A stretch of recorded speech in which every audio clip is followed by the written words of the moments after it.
Hi everyone, welcome to Graphic Solution Tricks channel. Today we will show you how to change the default Camtasia recordings file name. In default settings, Camtasia recordings file name generates automatically. To change with the custom recording file name, we have to open Camtasia Recorder. Click on Record from top left corner. Then a recording bar will appear.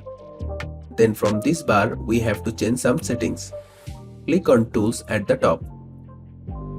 Then click on Preference. And from here, click on Files. So now, on the Output File Name option, select Prompt for File Name. Then click OK to confirm. Now for testing purpose, let's record a video.